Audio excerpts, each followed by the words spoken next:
Sa fin, je vous propose qu'on se retrouve très prochainement pour à nouveau poser la question de la violence révolutionnaire face à la violence de l'oppression. D'accord, À très bientôt donc. à très bientôt. Et quant à toi, en attendant, tu peux réécouter cette émission et plein d'autres sur notre site polémix-et-la-voix-off.com où tu trouveras notamment d'autres entretiens avec Annie Lacroix-Ris. Il te suffit de taper Lacroix dans le moteur de recherche de Polémix et la voix off. Avant qu'on ne se retrouve très bientôt sur cette même antenne, ce n'est qu'un combat. Continuons le début. Salut! Bonjour à tous, Nokia va supprimer 1233 emplois dans sa filière française Alcatel-Lucent, soit un tiers des effectifs. La marque de prêt-à-porter Célio, fragilisée par la crise sanitaire, demande à être placée sous contrôle judiciaire. Des fouilles sont conduites cet après-midi dans un ancien domicile de Michel Fourniret, à la recherche des restes de la petite Estelle Mouzin, disparue en 2003 alors qu'elle n'avait que 9 ans. Le chirurgien de Grenoble, accusé par des patients d'avoir raté des opérations, a été mis en examen pour homicide volontaire sur 2 patients et pour blessures involontaires sur 74 autres victimes. La mobilisation de policiers va se tenir dans 1 heure à Bobigny. Le rassemblement se tiendra sur le parvis de la préfecture de la Seine-Saint-Denis. Un appel à la mobilisation avait d'abord été donné devant la fresque d'Adama Traoré.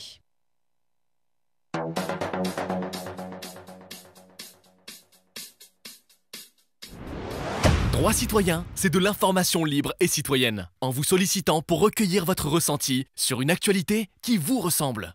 Retrouvez toutes nos actus sur notre page Facebook droitcitoyen.info ou sur www.droitcitoyen.fr. Rendez-vous avec, c'est le rendez-vous avec toute l'actualité politique, éco, sociale, culturelle et citoyenne. Une émission de Gilles Charles. Présenté par Gilles Charles. Animé par Gilles Charles. Tout Gilles Charles, en long et en large sur Droit Citoyen, le média libre et citoyen. Bienvenue, c'est Rendez-vous avec la politique une nouvelle fois cette semaine. Dernière ligne droite pour ces municipales 2020. On repart du côté de Firminy dans la région, dans la vallée de l'Ondaine. On a la chance de recevoir ce soir le maire actuel, le maire sortant et peut-être le prochain maire. Marc Petit, bonjour. Bonjour. Bienvenue donc sur les antennes de Droit Citoyen. Alors on est en vidéo et on est aussi à la radio, sur la web radio et sur tout ce qui est diffusé maintenant sur Internet. Alors avant de commencer cette émission, monsieur le maire, monsieur Marc Petit, monsieur le candidat, j'avais juste une question à vous poser. Comment allez-vous ? Ça va. Ça s'est bien passé, ces 2-3 mois de grosses crises tendues. Est-ce qu'on a déjà du côté de chez vous, est-ce qu'on a eu peur de la maladie et comment on a travaillé à diriger sa ville parce que c'était pas prévu finalement puisqu'il devait y avoir un deuxième tour et voilà, ça s'est un peu enchaîné dans un climat bizarre. Donc oui, ça a été exceptionnel. On a connu une crise sanitaire du jamais vu. Et on s'est, à la fois les collègues élus, nos agents municipaux, beaucoup impliqués. Pour vous dire, et les habitants peut-être ne l'ont peut-être pas mesuré, mais il y a une implication encore plus forte que normalement, donc vous imaginez. Et notamment, moi, là où j'étais estomaqué, c'est par certains directeurs de services qui étaient en télétravail jusqu'à 11h, minuit, week-end, jour férié, parce que il y avait de tels enjeux. Que le service public, c'est ce qui compte avant tout, et personne n'en comptait ses heures. Donc, quelle chance d'avoir des agents municipaux, avec mes collègues de l'équipe municipale, qui se sont impliqués sans compter. Vraiment, je tenais à les remercier, parce que chaque jour, il faut savoir, l'ensemble des maires de la Loire recevaient un mail du préfet en nous demandant, dans tel ou tel domaine, voilà ce qu'il faut faire. Et il fallait être très réactif. Et vous le savez bien, dans de multiples domaines, je vais prendre un exemple. Je me rappelle comme beaucoup d'autres, le ministre de la Santé, M. Véran, annonce dimanche soir que dès le lundi, les familles peuvent venir voir les familles dans les EHPAD. Vous vous rendez compte, le dimanche soir, il y a je ne sais combien de familles qui ont appelé. Ça ne se passe pas comme ça, ce n'est pas possible.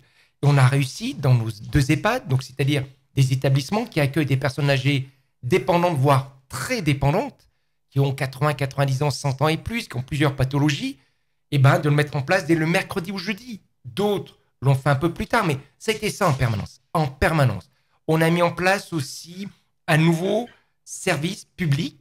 Je vais donner un exemple. On avait des personnes, on leur demandait de ne pas sortir à juste titre.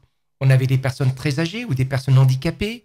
On a mis en place un service de livraison gratuit à domicile de produits alimentaires ou non alimentaires, grâce à des agents d'autres services où ces services n'étaient pas essentiels et donc ne fonctionnaient pas.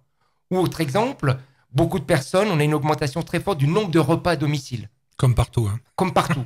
Et donc, ce qu'on a fait pour répondre à cette demande, on a des agents d'un autre service, là c'était jeunesse et sport, mais peu importe, il y a une mobilisation des agents de tous les services qui, alors que au départ, il n'y avait pas de compétences, donc on les a formés durant plusieurs jours, durant une semaine, et puis après, ils ont été autonomes, on a pu créer comme ça un 3e service de livraison de repas à domicile. Donc vraiment, beaucoup de créativité, beaucoup de réactivité, et ça fait chaud au cœur de voir cette belle mobilisation de nos agents municipaux, de mes collègues de l'équipe municipale, et au bout du compte, on a eu sur Firminy et les villes environnantes peu de cas.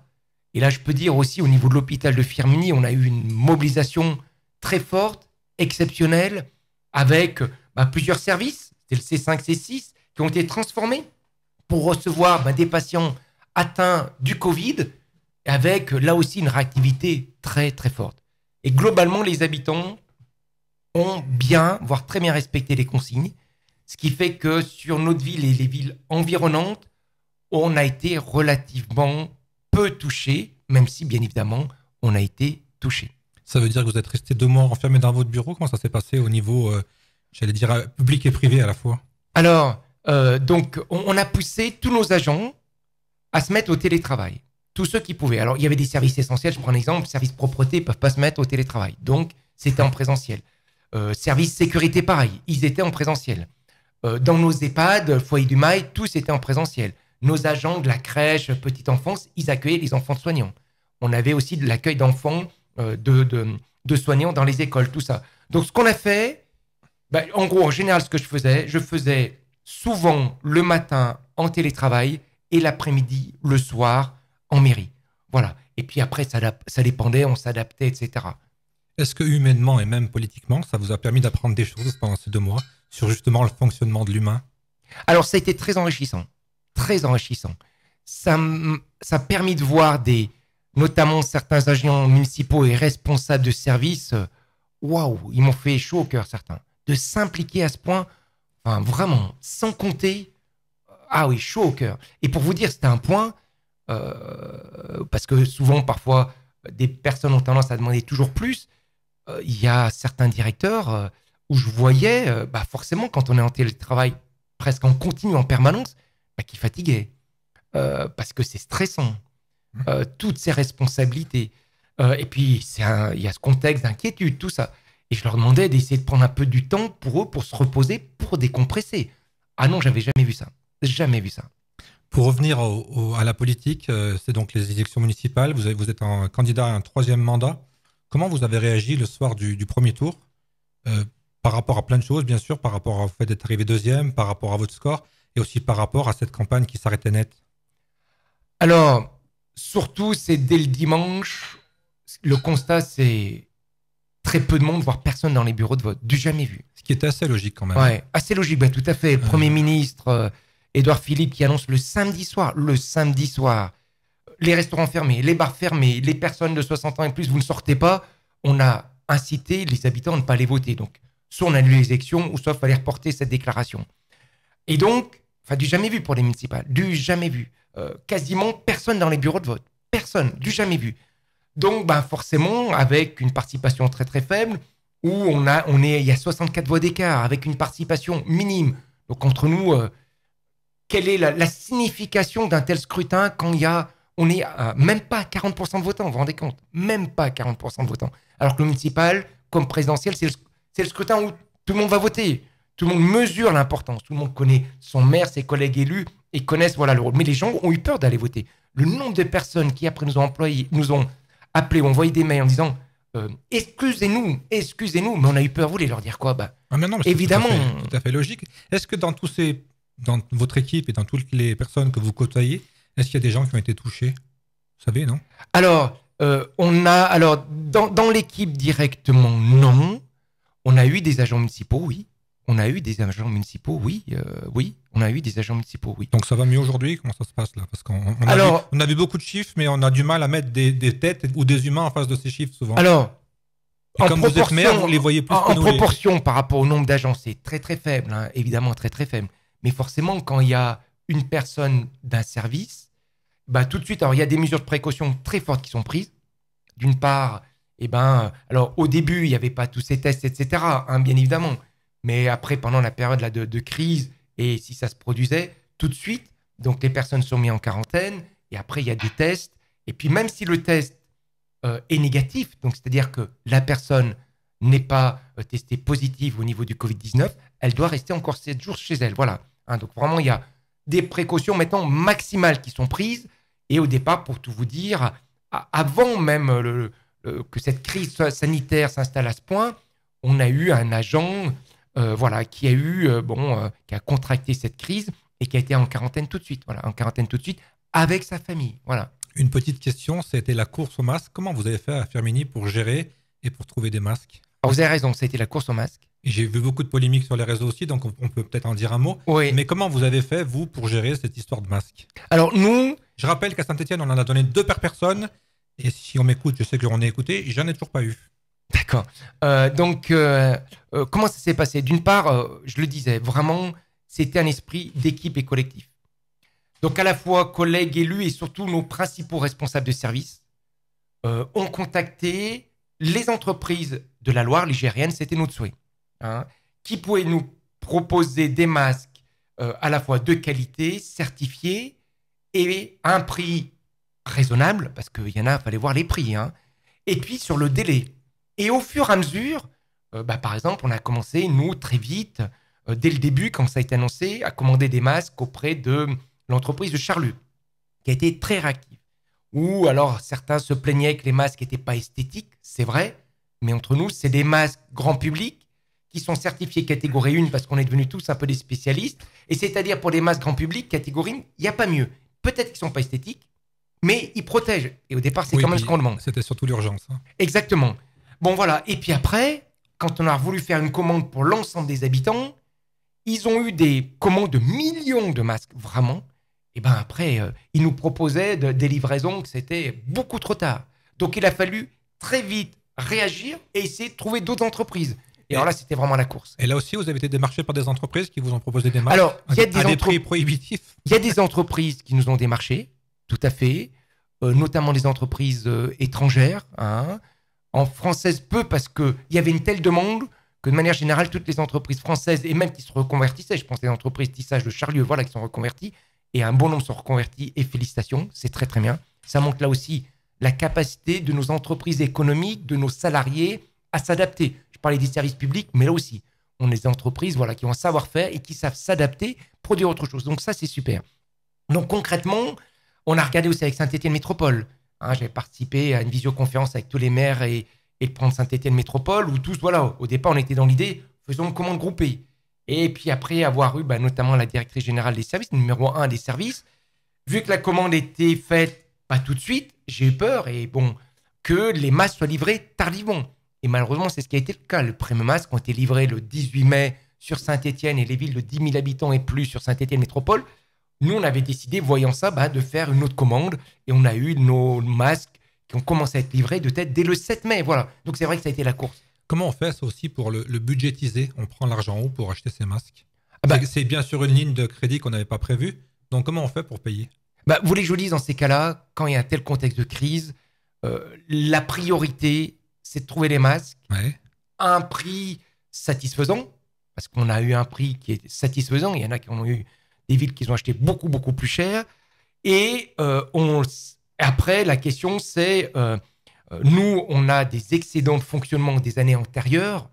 Et donc, à ce moment-là, bien évidemment, on aurait puisé dedans. Voilà.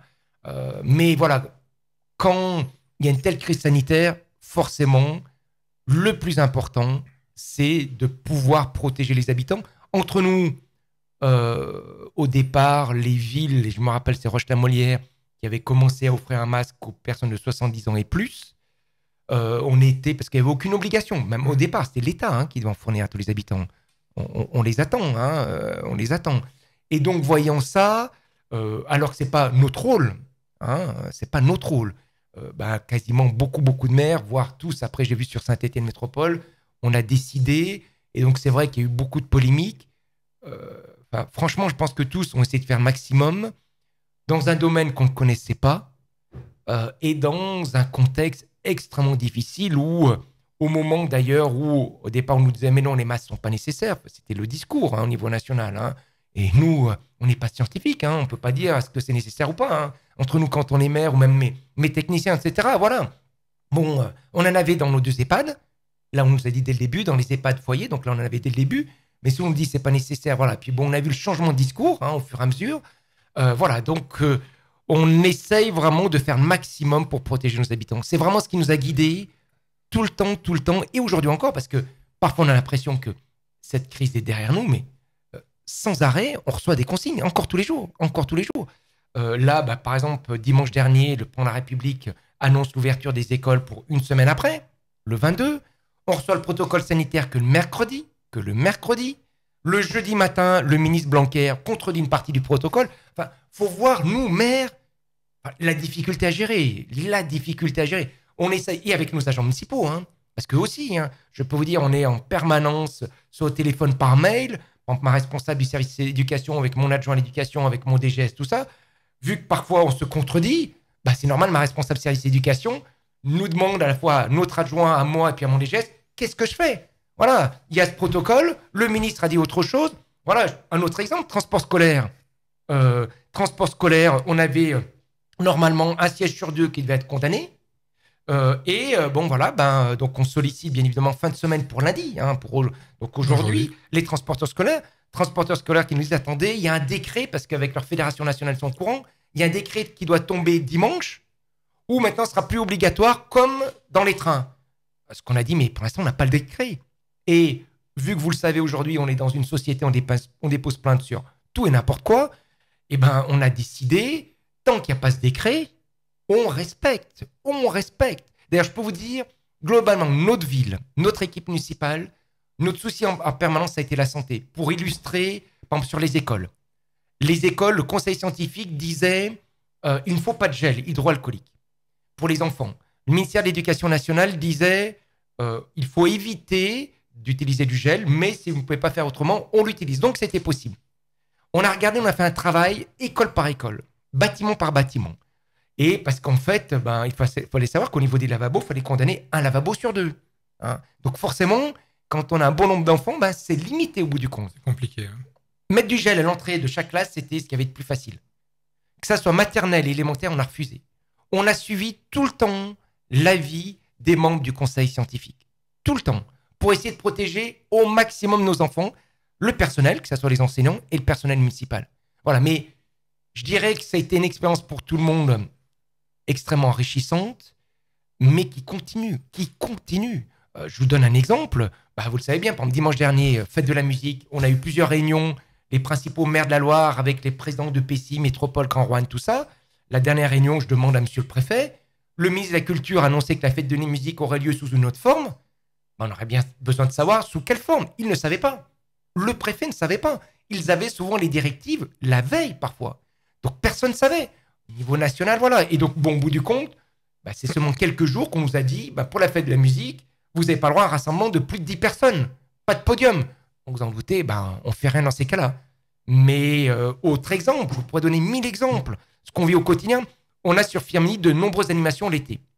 Bistrot en fête, sportive été. C'est important pour une ville. Parce que je sais qu'il y a des collègues maires que je comprends face à cette crise et ces mesures qui nous sont imposées, se disent, mais attendez, nous, on ne va pas prendre de risques. On va supprimer pour l'instant ces manifestations.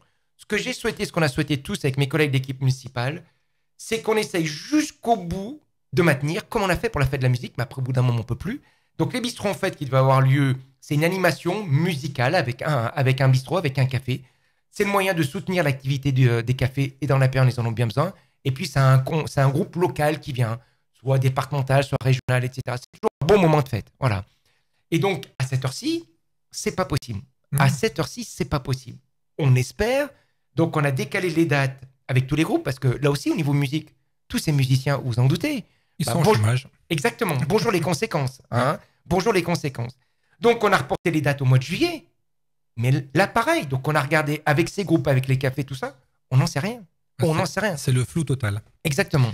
Comment on réagit? Alors, on va faire la part des choses peut-être. Il y a le maire en place et il y a le candidat. Donc, j'allais dire les attaques, c'est un peu normal en temps de campagne. Mais comment on réagit quand on se démène comme ça et puis qu'on voit toutes ces politiques qui arrivent, les masses, tout ça? Comment on réagit? On est le candidat ou on est l'homme ou on est le maire? Alors, sur ces polémiques, sur les masques ou autres, enfin, je trouve d'une tristesse et d'une bassesse. Et, excusez-moi, parce que parfois je peux être ému, mais ce qui m'a fait très très mal, c'est, bon, on peut, vis-à-vis d'un maire, il y en a qui considèrent que, voilà, il faut, en gros, le décrédibiliser, le salir. Voilà, il y en a, c'est leur conception de la politique, ça n'a jamais été la mienne. Mais ce qu'ont fait certains, et notamment les candidats des autres listes, en s'attaquant sur les masques à moi, ils sont attaqués à nos responsables municipaux.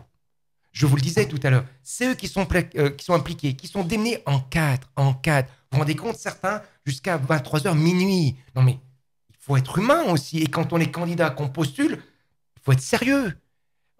Ils ont osé dire certains, donc les candidats qui sont face à moi, qu'on avait commandé des masques qui étaient de mauvaise qualité et donc on donnait des masques de mauvaise qualité à nos agents municipaux. Mais vous vous rendez compte comme c'est grave? Je peux vous dire que même suite à ça, on a des responsables municipaux qui n'endormaient pas la nuit. Ils s'attaquent à moi, mais ils sont attaqués à des agents municipaux. C'est gravissime. C'est gravissime. Oui, c'est gravissime, insupportable. Donc j'aurais pu déposer plainte parce que c'est vraiment grave. Voilà, donc ce que je sais, moi, je sais en intérieur à moi, voilà, que comme ces responsables qui font le maximum, mais voilà, c'est un côté, je trouve, choquant, honteux, inhumain. Oui, vraiment. En 2020, il n'y a plus de partis politiques, on n'a plus de gauche, on n'a plus de droite. Comment ça s'est passé aussi au niveau de la région qui est à droite? Vous êtes plutôt à gauche. Oui. Même si vous êtes sans étiquette aujourd'hui. Comment ça s'est passé les rapports avec la région justement aussi pour gérer cette crise? Au niveau des masques, au niveau des conseils, je ne sais pas. Vous êtes aussi, on peut le dire, hein, vous êtes dans une ville où vous avez succédé à M. Cinieri, qui est un peu derrière le nouveau candidat M. Luya, et qui est très proche de Laurent Wauquiez. On vous a mis des bâtons dans les roues, ou alors est-ce que là aussi c'était la crise, c'était le Covid, tout le monde était ensemble? Alors, la région, le seul lien qu'on a eu, c'est sur les masques. Aucun autre lien sinon. Aucun. Autant avec le préfet, des liens, je vous le disais, quotidiens, autant avec l'Agence régionale de santé, l'ARS, avec le numéro d'astreinte que j'avais, avec l'un des responsables. Je vous donne un exemple, puis je répondrai à votre question après, un peu plus loin, mais sur nos 2 EHPAD, à près de 80 résidents, grâce à tous nos agents et à toutes les mesures, on n'a eu aucun cas Covid. Et vous savez que dans certains EHPAD, quand le virus rentrait, bonjour les conséquences. Oui, sur le foyer du Mail, qui est un foyer autonomie, malgré toutes les mesures, on a eu quelques cas. En tout, on a eu 5 résidents qui ont été touchés par le Covid. Et malheureusement, on a subi 3 décès. Je peux vous dire qu'on a eu plein de moments des cellules de crise. L'ARS, dès que je les appelais, ils répondaient présent immédiatement. Immédiatement. Je le dis parce que parfois, il y a eu des critiques immédiatement. Parce qu'on n'est pas spécialiste en santé. Voilà, c'est hyper important. Donc, au niveau de la région, donc pas de lien. Il y a eu cette décision par Laurent Wauquiez d'offrir un masque à tous les habitants. Très bien, très bien. On a eu une visioconférence donc avec tous les maires de la Loire et le président Laurent Wauquiez, où on ne pouvait pas dialoguer, hein, il n'y avait que lui qui pouvait s'exprimer. Je n'ai plus la date, et donc il nous dit, ce qui était plutôt bien, qu'il va essayer de nous apporter les masques en même temps que la distribution des masques de la ville, parce qu'on était plusieurs à avoir prévu des masques. Et nous, au niveau de notre ville, quand on distribue 16 000 masques au niveau des habitants, parce qu'on ne le fait pas pour les enfants, c'est toute une logistique hyper importante. Parce que ce qu'on a souhaité, c'est que les habitants ne viennent pas sur différents lieux municipaux. On avait peur qu'il y ait des queues, des files d'attente. Ça même se bouscule, hein, parce qu'il fallait voir au tout début pour les masques, hein, ce qu'il en était. Donc, ce sont nos agents municipaux qui les ont apportés directement à domicile, dans la boîte aux lettres. Hein. Chapeau, hein, chapeau. Hein. Et donc, on souhaitait que ce soit en même temps. Bon, malheureusement, ça n'a pas été le cas. On a envoyé des mails, etc. Et donc on l'a eu plus tard. Dès qu'on les a eus, on les a mis avec... puisque nous, on a offert 2 masques gratuitement à tous nos habitants. Voilà, pour toutes les personnes de 11 ans et plus. Voilà. Donc après, on a pu les mettre. Voilà. Donc c'est le seul lien voilà, qu'on a eu. Et par rapport au fait qu'il y a M. Cinieri, le député, qui est d'un autre bord, est-ce qu'il y a eu des relations cordiales et on a travaillé ensemble ou alors on était encore en campagne? Alors, il y en a qui ont été ridicules, mais je dirais, bon, une nouvelle fois, ou qui croyaient, parce que le président de la région était aux Républicains, qu'on n'allait pas distribuer des masques. Non, mais franchement. Mais c'est le souci aujourd'hui des réseaux où on lit n'importe quoi. Donc, franchement. Il faut rassurer les gens et leur expliquer. Oui, mais enfin, les Aplous, ils me connaissent. Ils me connaissent. Et d'ailleurs, si j'ai été réélu à chaque fois, en tant que maire, en tant que conseiller départemental, ce que m'a reproché parfois le PCF, c'est que je suis le maire de tous les Aplous, moi. Je suis le maire de tous les habitants. Voilà, et je crois que c'est le rôle d'un maire. C'est le rôle d'un maire. Il doit être attaché à des idées, à des valeurs. Mais avant tout, il est là pour défendre sa ville, pour se battre pour sa ville, pour que sa ville s'améliore, soit plus attractive, tout ça, voilà. Mais il n'est pas au service d'un parti politique. Je ne l'ai jamais été, je ne le serai jamais. Jamais, jamais.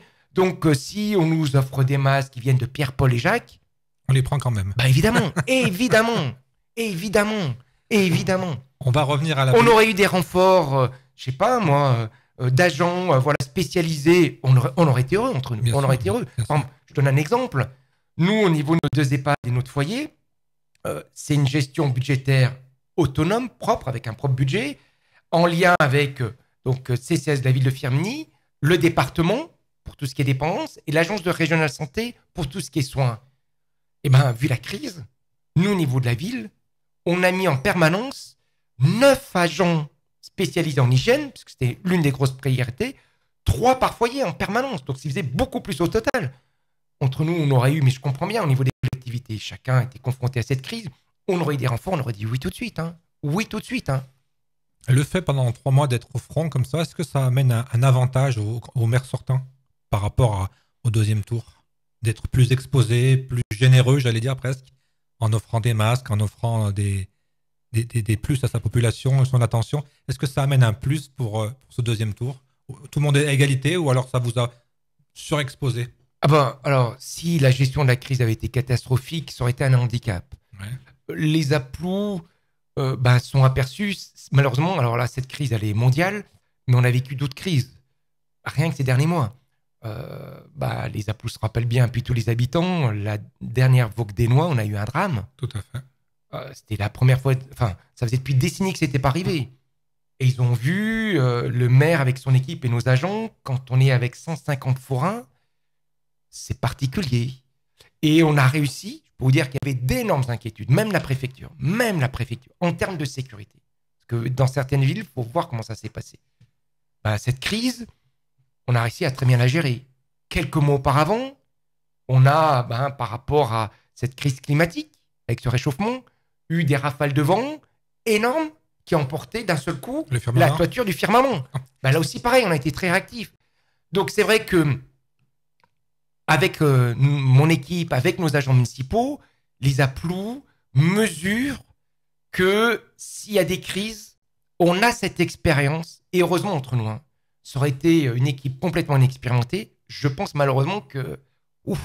bonjour. Là, le fait qu'on soit expérimenté avec des agents où, je dirais, il y a une harmonie, parce qu'il faut qu'il y ait une relation de confiance. Il faut parfois être hyper réactif. Quelles que soient les crises, il y a une période, je me rappellerai toujours, des inondations dramatiques. Quand vous vivez dans une maison de plein pied, sans étage, et que vous avez 1,50 m d'eau, bonjour.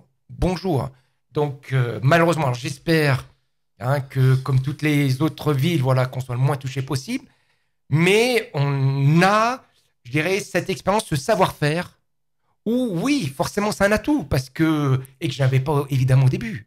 Par exemple, je me rappellerai toujours cette crise au niveau de l'inondabilité de ces maisons dans le quartier des Trois Ponts, je me rappellerai toujours, où c'était la 3e fois que des Aplous perdaient tout.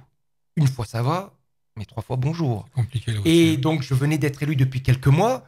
Même si je disais que je n'y peux rien, c'était pas moi qui étais maire il y a quelques mois, mais je me rappellerai toujours l'expression d'une personne qui craquait, était à bout. et me disait heureusement que j'ai pas un fusil. Enfin, vous imaginez, hein, je me rappellerai toujours. Et quelques semaines après, est venu s'excuser auprès de moi. C'est pas parce que j'ai été nouvellement maire depuis quelques mois, mais parce que quand on perd 3 fois tout ce qu'on a, c'est insupportable, insupportable. Là, je peux vous dire, par rapport à ça, on s'est battu.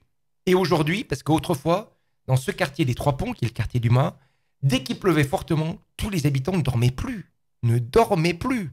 Et on s'est battu avec le département, avec l'État, avec tous les partenaires, où on a obtenu des financements importants pour dévier le cours d'eau, parce que dès qu'il pleuvait beaucoup, il y avait un bon nombre d'habitants qui perdaient tout. Voilà, donc oui, tout ça nous a permis à avoir cette expérience, ce savoir-faire dans de multiples crises, qui est un atout pour les habitants, indéniablement, indéniablement. Alors, vous avez presque répondu en début d'émission, le taux de participation. Est-ce que vous avez été surpris par votre score le premier tour? Est-ce que vous pensiez faire plus? Est-ce que vous pensiez être élu dès le premier tour? Est-ce que vous pensiez que ça serait plus compliqué? Quel était votre état d'esprit à la vue des résultats, même s'il n'y a pas eu beaucoup de votants? Alors, non, je ne pensais pas être élu dès le premier tour.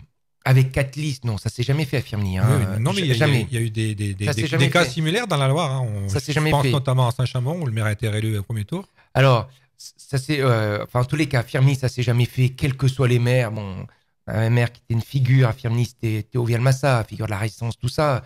Voilà, dès qu'il y avait 3 listes, voilà, il n'y avait jamais une élection au premier tour. Donc voilà. Le fait qu'il y ait un deuxième tour, bien évidemment. Non, je vous disais, le choc, c'était vraiment le taux de participation.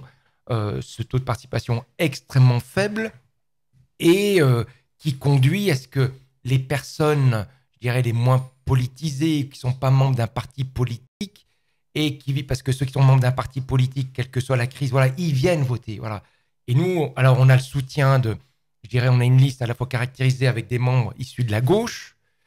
On a aussi quelqu'un qui est issu du gaullisme social, mais on a surtout beaucoup de personnes qui sont des acteurs de la vie locale, des responsables, des présidents d'associations, que ce soit au niveau, par exemple, au niveau secours, que ce soit au niveau patrimonial, que ce soit au niveau sportif, que ce soit au niveau culturel. Et je trouve que c'est une chance au niveau de la ville d'avoir une telle diversité. Et je peux vous dire, parmi ces membres, parfois il y a des parents des membres de notre équipe municipale qui ont peur, qui ne sont pas allés voter. Donc des gens très proches, voilà.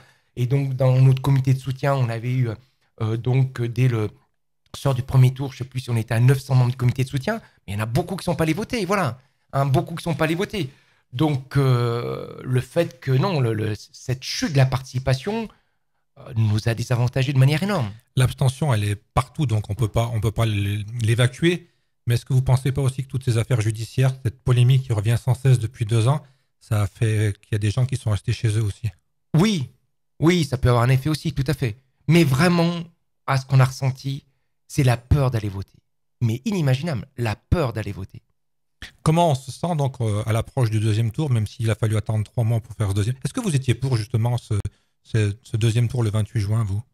Alors, vous voulez que je vous dise, ma position a toujours été, bien évidemment qu'il faut qu'il y ait le deuxième tour, et à un moment où aucun habitant n'ait peur d'aller voter. Pour moi, en démocratie, c'est pas possible d'avoir peur d'aller voter. Ce n'est pas possible. Et d'ailleurs, je militais, et je milite toujours, pour qu'il y ait un vote par correspondance. Malheureusement, qui n'a pas lieu. Mais au moins en période de crise, soit on fait un moment où personne n'a peur d'aller voter, c'est inentendable. Ou il faut faire un vote par correspondance. Voilà. Malheureusement, il n'y a pas eu un vote par correspondance. Ce que je ressens, c'est qu'il y a beaucoup moins d'inquiétudes, mais il y a encore quelques inquiétudes. Les chiffres partent à la hausse au niveau des contaminations. Donc, je crois que les gens ne vont pas être très tranquilles dimanche non plus. Alors, s'il faut y aller avec 3 paires de gants et... En tous les cas, c'est l'avenir de la ville qui est en jeu pour les 6 mois à venir. En tous les cas, ce que je peux dire, nous... 6 ans plutôt. Hein. 6 ans, pardon. Qu'est-ce que je l'ai dit? Vous avez dit les 6 mois. Non, 6 ans. Et nous, en tous les cas, sur Firminy, comme au niveau de l'hôpital, non, la situation est vraiment très calme. Voilà, très calme. Hein. La situation est très calme. Et cette division de la gauche avec 2 listes au deuxième tour, c'est la machine à faire perdre? Alors, en fait, l'objectif de certains... C'est de vous faire perdre. Est clair, tout à fait. Hein, Madame Puteaux l'a dit, et pour vous dire, des membres du Parti communiste, de son parti, nous l'ont répété. Votre ancien parti aussi, hein? Oui. Son objectif, c'est de faire élire Louia, c'est grave, pour quelqu'un qui se dise gauche, enfin, je ne sais pas comment elle peut faire, et donc faire élire quelqu'un des Républicains, et avec l'idée vu qu'au niveau de son équipe, vu l'inexpérience, elle leur a dit clairement que ce sera une gestion catastrophique. Et donc, ça lui ouvre un boulevard. Comme ça, elle sera élue maire dans 6 ans. Excusez-moi, c'est une conception de la politique que j'ai jamais aimée. Jamais. Mais où est l'intérêt des applaudissements? Où est l'intérêt des applaudissements? Parier sur une gestion désastreuse pour rebondir, pareil, ça c'est des choses, moi, qui m'insupportent.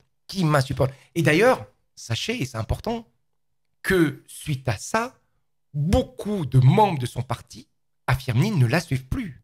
Appellent à voter pour notre liste. Parce qu'à la fois, ils connaissent nos valeurs, nos idées, ce qu'on fait, nos engagements.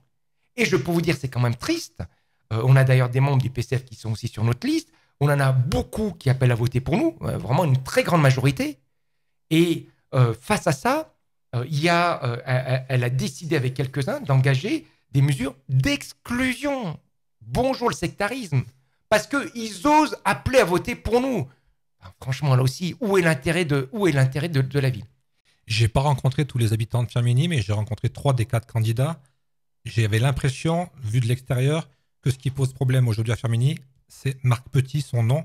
Est-ce que c'était pas plus simple, Marc Petit, de se dire, finalement, je mets 10e ou 15e ou 30e, je sais pas combien vous êtes exact, et puis faire gagner ma liste, et moi, je jouerai un autre rôle si on gagne dans la mairie future. Alors, pour tout vous dire... Pourquoi donc avoir resté en pole position? C'est la question que beaucoup de gens se posent, donc je vous la pose. Pas beaucoup entre nous. Vous interrogez les applaudissements, personne ne se pose la question. Que Madame Puteaux ait un petit cercle restreint se la pose, oui. Mais vous interrogez les applaudissements, allez-y, franchement. Et j'ai eu M. Bourdon aussi. Hein. Oui, mais évidemment, voilà, évidemment. J'ai pas eu M. Lueur parce que je lui ai envoyé un message et j'ai pas eu de réponse. Voilà, moi ça évidemment, voilà. Mais les applaudissements, je dis pas les personnes politisées, voilà. Hein. Les applaudissements, personne ne se pose la question. On se l'est posé au niveau des 33 membres de notre liste. Mais pour tous, la question c'est, si Marc, vu nos liens, si Marc n'est pas tête de liste, on arrête.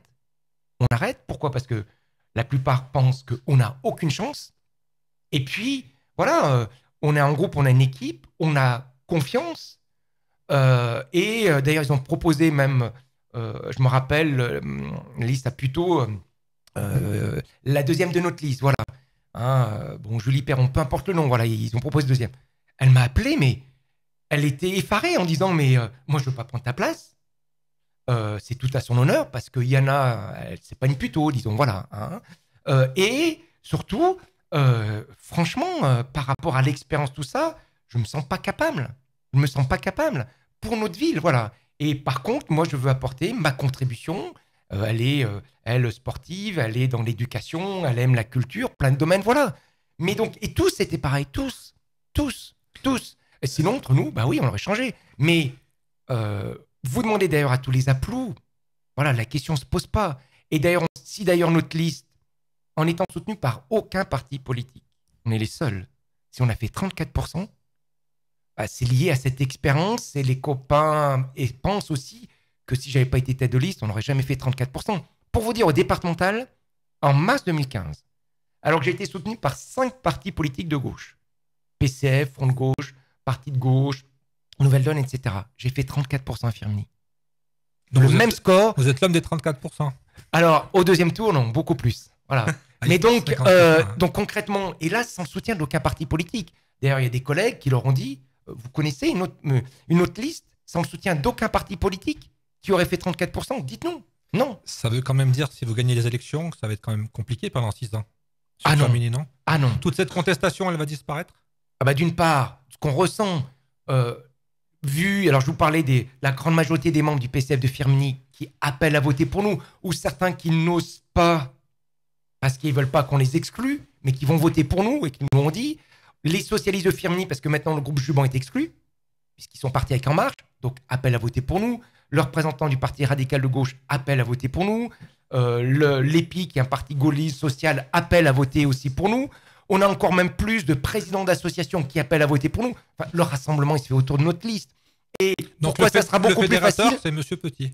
Notre liste, qui est vraiment une belle liste. Et ce qui va changer, c'est que la dernière fois, on le savait, on avait des personnes dans notre liste, notamment du groupe Juban, qui, on le savait, étaient prêts parfois à changer facilement de parti politique pour avoir un poste. Voilà.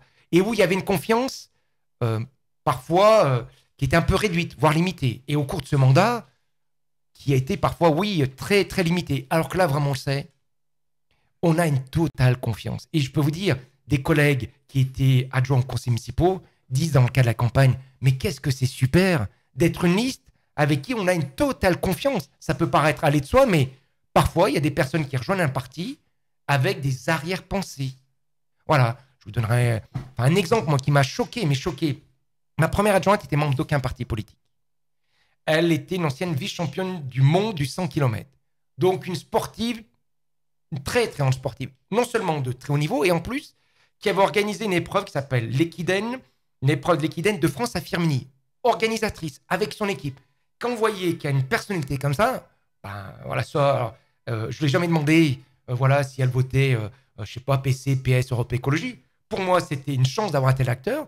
Elle était notre première adjointe. Elle était là, pour vous dire, 2014 à 2008, 2014, 2014, 2020. On décide de repartir ensemble avec toute l'équipe.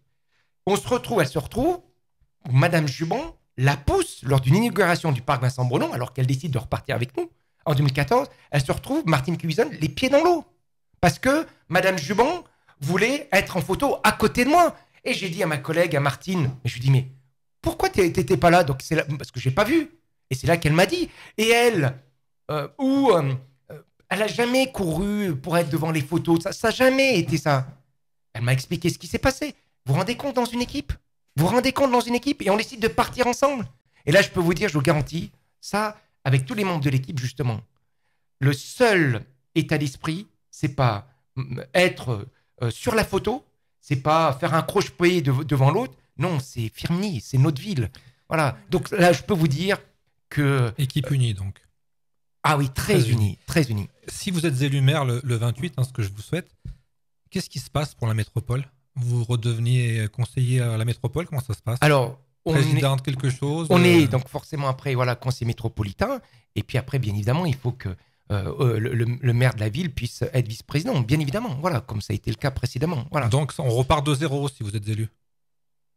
Pour la métropole. C'est un nouveau mandat. Voilà, c'est un nouveau mandat. Donc voilà. là aussi, à la métropole, il y a des élections. Comment sont désignés les présidents? C'est au bon vouloir du grand patron ou alors il y a des élections? Alors, donc en fait, comment ça se passe? C'est comme d'ailleurs pour l'élection municipale.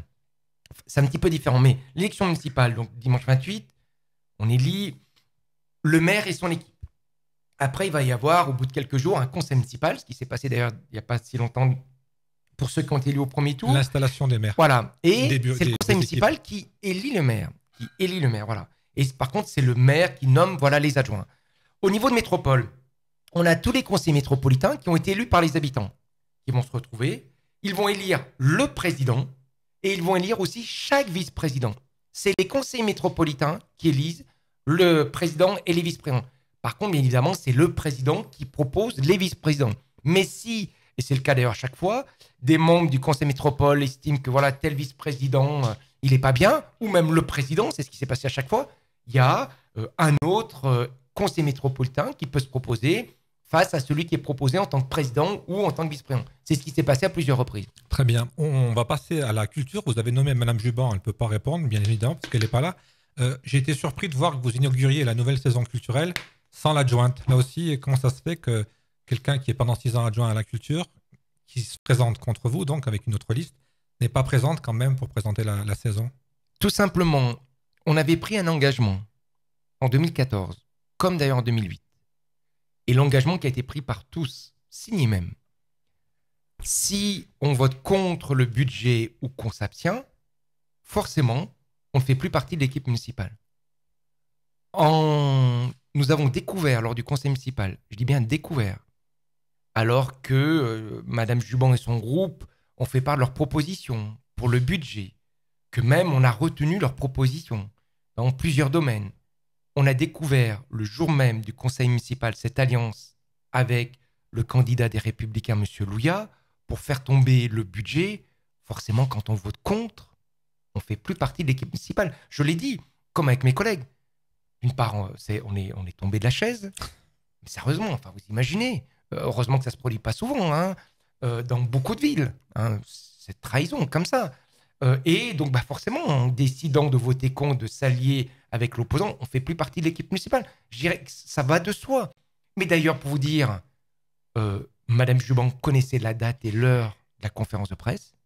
Et on en avait parlé au bureau d'adjoint, que si elle avait voulu participer, y aller et intervenir, j'ai jamais été quelqu'un de sectaire, elle aurait pu s'exprimer. Quel sera pour les 6 ans à venir le grand défi de Firminy, du nouveau Firminy ou du Firminy qui grandit, qui se développe? L'économie, l'insécurité, l'environnement, c'est quoi les grands chantiers de ces 6 ans qui viennent? Alors, on a plusieurs grands chantiers. Alors, je dirais globalement, la ville de Firminy, on a des atouts, on a réussi à renforcer son attractivité, notamment là, depuis 12 ans, c'est 12 labels qui ont été obtenus au niveau régional, national, européen, international, notamment avec le label UNESCO, enfin, exceptionnel, exceptionnel. Donc, on a des points d'appui extrêmement importants qu'il faut consolider et valoriser, notamment, je pense, au niveau de l'UNESCO. Il faut aussi, notamment sur les grands défis, il y en a plusieurs. Il y en a notamment, je pense, au niveau développement durable.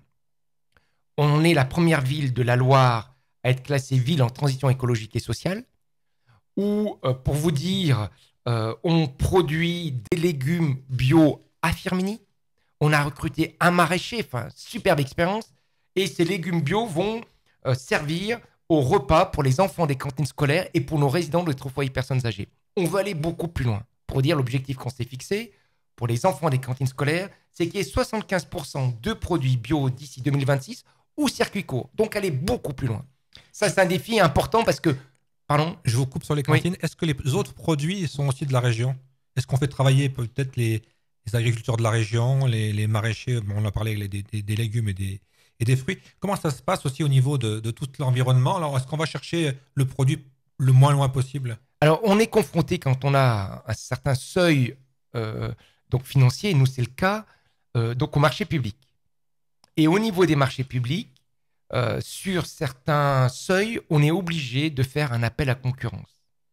Alors, parfois, on scinde des marchés, par exemple, pour faire... faut que je fasse attention, voilà, parce que... Hein, voilà. Mais bon, donc, il y a des moments, il y a des marchés, c'est impossible. C'est impossible. Ou c'est public. Et si, au niveau rapport qualité-prix, il y a un concurrent qui n'est pas local et qui a des produits de qualité moins chers, on n'a pas le droit. Et notamment, je peux vous dire, mais alors c'est très fréquent dans tous les domaines, hein, pas seulement l'alimentation. Quand une société n'est pas retenue, elle demande les notes, elle demande les comptes rendus, et si elle estime que voilà, qu'elle a été lésée, voilà, elle dépose plainte, hein, très souvent. Donc voilà, il faut être très vigilant. Voilà, être très vigilant. C'est pas si simple que ça. Voilà. Donc je parlais sur les grands défis, tout ce qui est développement durable, où pour nous c'est important, et d'ailleurs on le voit bien avec ce réchauffement climatique, c'est déterminant. Toujours sur le réchauffement climatique, et développement durable, on a un projet qui a bien démarré, c'est remplacer toutes nos ampoules au niveau des lanternes par des LED. Donc c'est-à-dire, c'est les ampoules les plus économiques. Donc c'est très bon pour l'environnement et en plus très bon au niveau finance. En consommation, on fait 60% de consommation d'énergie en moins, vous vous rendez compte. Et notamment en plus, ça nous permet, la nuit, on a mis un système de réglage au niveau électronique, bien évidemment, au niveau de chaque lampadaire. On a là de tête 3800. Et donc la nuit, on met un petit éclairage, parfois 20%. Mais avec les LED, ça éclaire suffisamment. Donc, ça consomme moins et en plus, on peut mettre un faisceau lumineux beaucoup plus faible. Pour vous dire, on a le centre-ville et 5 autres quartiers, 600 tout. Sur les 5 autres quartiers, on est déjà 100% LED. Et en 2020, on sera l'ensemble du centre-ville aussi en LED. Voilà, on a inscrit au niveau de notre budget et l'entreprise devrait faire l'essentiel au mois de juillet, au mois d'août et l'essentiel sera fait début septembre. Donc ça, c'est un gros défi. On a notre gros défi, oui, au niveau de la sécurité. Même si les faits d'incivilité sur notre ville ces dernières années ont baissé, on a, comme toutes les villes, villages et villes. Hein. L'autre fois, j'étais sur un débat, je demandais à la présentatrice, voilà, est-ce que vous connaissez une ville ou un village en France où il n'y a pas de problème d'insécurité? Ça n'existe pas. Je ne vais pas citer de nom, mais je connais un village de 300 habitants. Eux aussi sont confrontés à des problèmes de drogue. Eux aussi, même parfois, ils ont des voitures qui brûlent. Enfin, c'est inimaginable, inimaginable. Donc, oui, on a des faits d'incivilité qui sont inacceptables, comme partout. Là-dessus, il faut absolument qu'on arrive à renforcer les effectifs de la police nationale. On subit, comme beaucoup de commissariats en France, la politique qui a été menée, notamment avec M. Sarkozy, quand il y a eu 12 469 postes de policiers et gendarmes qui ont été supprimés. C'est d'une incohérence totale, où M. Cinieri d'ailleurs a voté, M. Louya a soutenu aussi. On subit ça entre nous, hein. Malheureusement, hein. On subit ça, donc on se bat pour obtenir les effectifs qu'on avait. Et on a créé une police municipale. Ils sont 6 actuellement. Et l'engagement que j'ai pris et que nous respecterons comme tous les engagements que nous avons faits, il faut qu'on l'augmente. Il faut qu'on l'augmente pour que notamment nos policiers municipaux puissent intervenir beaucoup plus tardivement la nuit et notamment par rapport à ces problèmes d'incivilité. Oui, pour nous, c'est un point important en agissant toujours de manière partenariale. Un autre chantier important, c'est tout ce qui est notamment développement urbain. On a, puisqu'on est une ville industrielle, ouvrière, avec un riche passé économique, minier, sidérurgique, et on a parfois des bâtisses privées, un bon nombre, qui sont dégradées. Alors au niveau isolation thermique, n'en parlons pas, et où certains propriétaires privés, soit parfois habitant très loin, excusez-moi l'expression, n'ont rien à cirer, ou soit parfois pour des raisons financières, n'ont pas les moyens, parce que réhabiliter un bâtiment, ça coûte cher. Et donc depuis plusieurs années, je me battais pour qu'on puisse bénéficier de ce qu'on appelle l'OPRU, l'opération programmée d'amélioration de l'habitat et renouvellement urbain. On n'en faisait pas partie parce que la ville de Firminy n'est plus en quartier géographie prioritaire. Au niveau national, on en est sorti depuis plusieurs années parce qu'ils considèrent qu'on a une mixité sociale globalement dans chaque quartier qui est satisfaisante. Tant mieux sur la ville, mais on a de grosses problématiques nous aussi. Et donc j'ai réussi à obtenir de Saint-Étienne Métropole, début 2020, un financement important et de l'État, pour vous dire, c'est 6,6 millions d'euros d'aide extérieure que j'ai obtenu. Voilà, qui a été signé début 2020. Et donc ces aides vont aider à la fois les propriétaires du centre-ville, de plusieurs quartiers, Tardive, Le Mas, Fayolle, les aider à faire des réhabilitations, des aides importantes. Pour ceux qui ne peuvent pas ou qui ne veulent pas, on pourra faire des préemptions et où la puissance publique, Cap Métropole, Saint-Étienne Métropole ou la ville de Firminy, on en deviendra propriétaire. Et donc, soit on réhabilitera le bâtiment, soit parfois on pourra faire un espace public, on verra. Voilà. Ça, c'est un enjeu très important parce que on a certains bâtiments, forcément en étant dans un tel état, où on le loue à des personnes qui ont de multiples difficultés. Donc, ça crée une situation qui n'est pas saine. Voilà.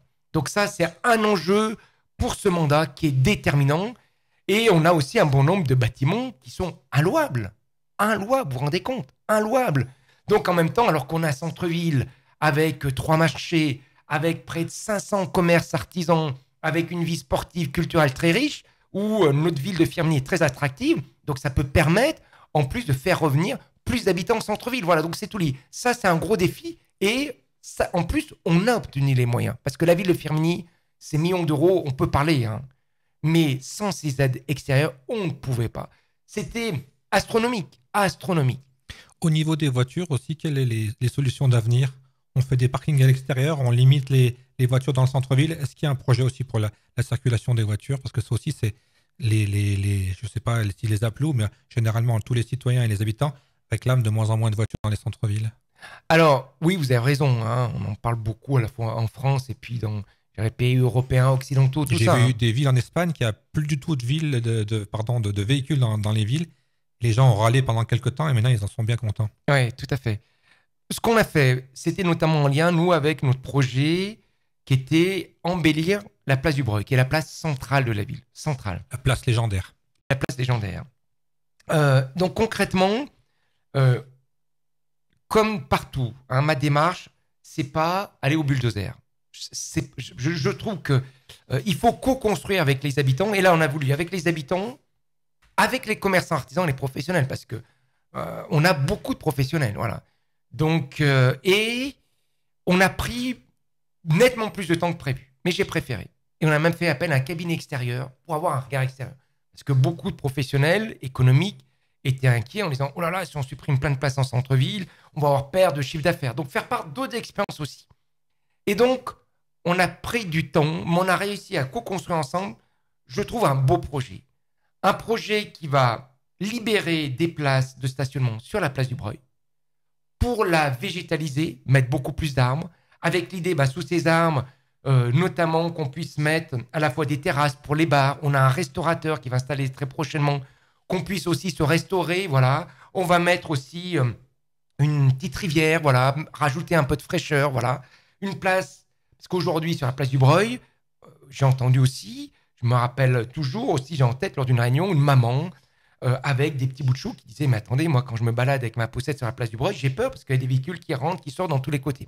Donc, il faut penser à tout le monde, voilà, sur cette sécurisation, voilà. Et en même temps, j'ai entendu aussi ce que nous disaient les commerçants. Et donc, concrètement, on a les places de stationnement, notamment du Breuil, qui étaient sur le haut de la place, vont être transformées en zone bleue, c'est-à-dire en zone 2 heures, ce qui a conduit, c'est un atout très important pour le tissu économique et commercial. Et on va créer sur le parvis de la gare, qu'on utilise peu, aussi sur la moitié de ce parvis, des places de stationnement. Voilà. Au total, on aura plus de places de stationnement en zone bleue. Voilà, en zone bleue pour soutenir notre tissu économique, voilà, notre tissu commercial.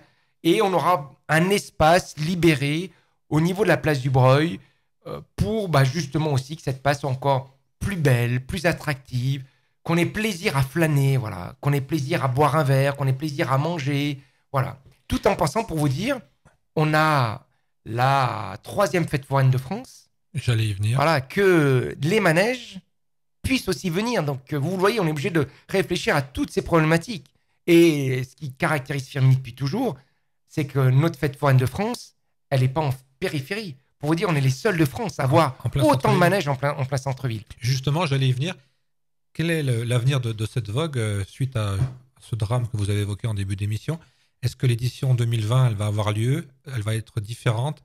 Parce que là aussi, on a réfléchi, on a travaillé sur d'autres scénarios, si je peux dire, et même scénarios en bon français. Les deux sont possibles, en bon français. Donc concrètement, oui, on a travaillé dessus, bien évidemment. La vogue de Firminy, notre fête foraine, fait partie de notre patrimoine depuis plusieurs siècles. Hein, et contribue à ce rayonnement. Voilà, contribue. On a des dizaines et des milliers de personnes qui viennent lors du Corso.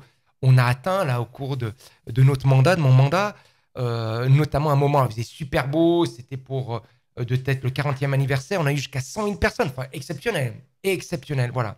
Donc, notre fête foraine donc, aura lieu.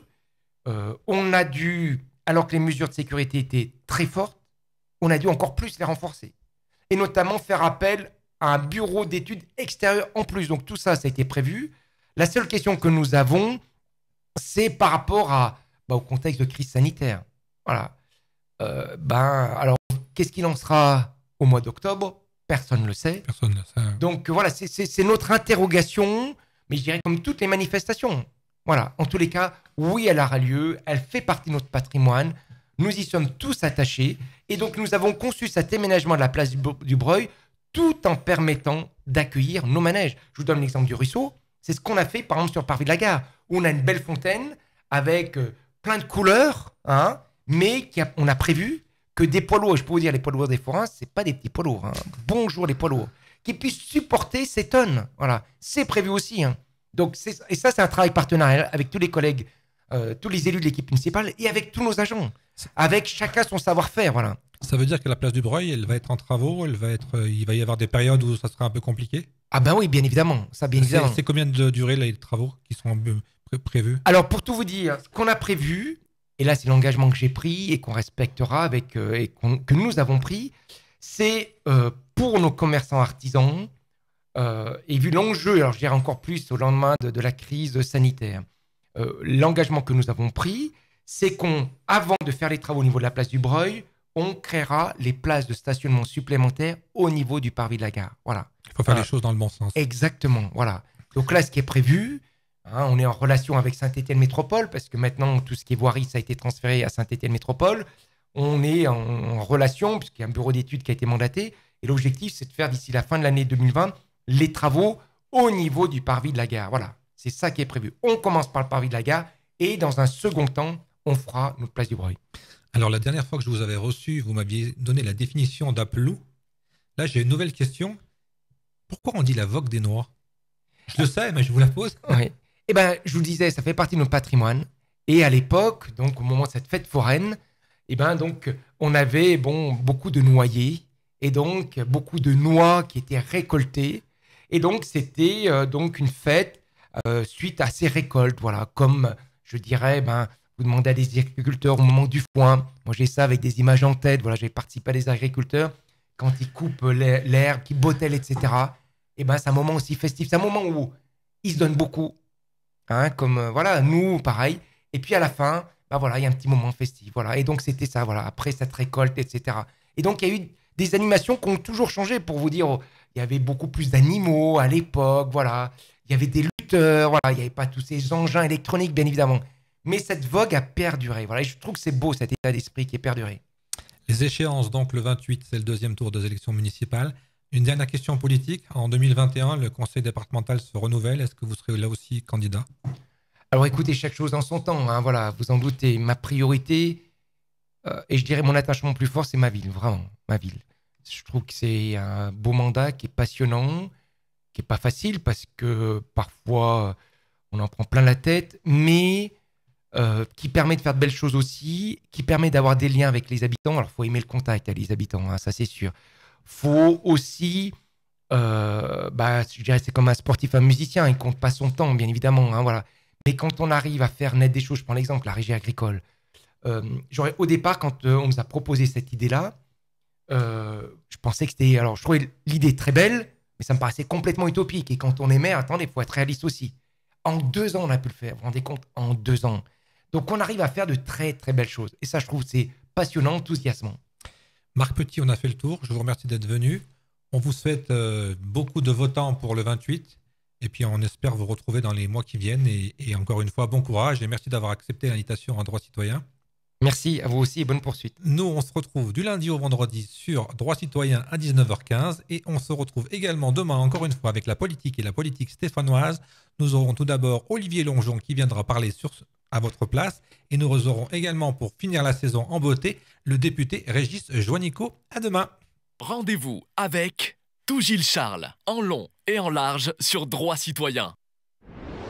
Droit Citoyen, c'est de l'information libre et citoyenne, en vous sollicitant pour recueillir votre ressenti sur une actualité qui vous ressemble. Retrouvez toutes nos actus sur notre page Facebook droitcitoyen.info ou sur www.droitcitoyen.fr.